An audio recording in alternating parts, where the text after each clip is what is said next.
Deep inside a cryptographic coprocessor, secure computations happen in microseconds.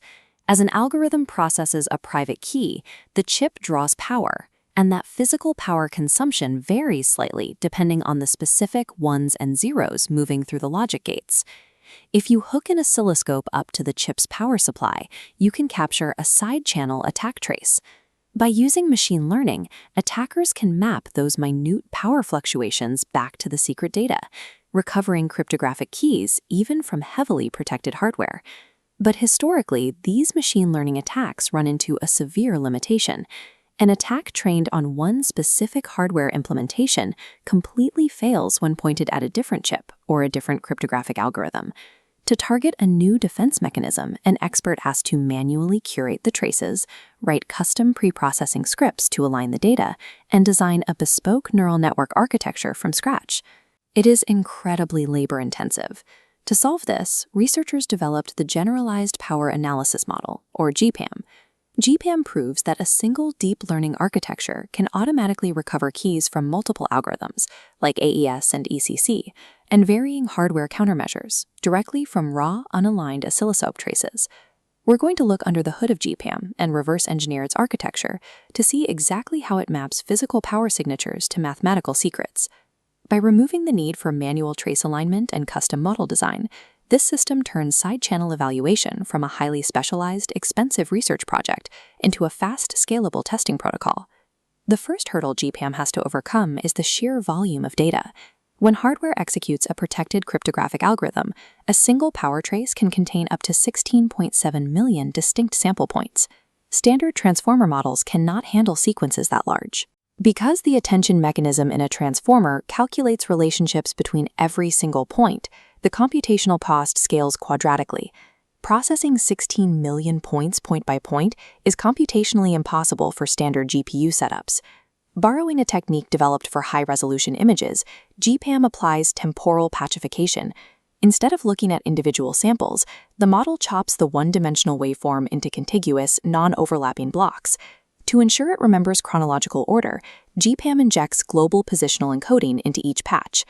Grouping the data this way drastically shrinks the sequence length the neural network has to process, while keeping the vital temporal timeline, the physical inductive bias of the power leak, completely intact. Once the sequence is manageable, the model still has to identify correlations. A piece of cryptographic masking applied early in the execution might interact with a computation millions of data points later. To bridge that gap, GPAM passes the catched sequence into a trunk composed of 3 gated attention unit, or GAU, blocks. GAUs improve on standard transformer encoders by combining the attention mechanism and the feed-forward network into a single gating layer. This allows the model to isolate and process long-range interacting features rapidly, completely bypassing the standard feed-forward bottlenecks. By combining the outputs of these 3 distinct encoder blocks, the trunk flattens a vast, noisy time series capture into a unified, mathematically dense representation of the chip's power signature. The hardest problem GPAM faces is cryptographic masking. To prevent side-channel attacks, secure chips inject random mathematical noise into the sequence, blinding the secret scaler with a random mask so the power signal looks completely decoupled from the actual key. If you point a standard machine learning model at a basic additive masking implementation and ask it to guess the key byte, it achieves an accuracy of about 0.39%, which is exactly random chance. GPAM uses a relational directed acyclic graph. During white box training, intermediate nodes explicitly predict the random mask and blinded secret, feeding outputs into the final target node. This provides the exact mathematical context needed to strip away random noise and infer the true key byte. This chart tracking GPAM validation accuracy proves the model doesn't learn everything at once. First, mask prediction accuracy spikes. Later, the network figures out the blinded nonce. Only then does target key accuracy climb, literally learning to unpack the defense mechanism before reading the secret. A standard neural network fails because it tries to brute force a completely masked cryptographic output.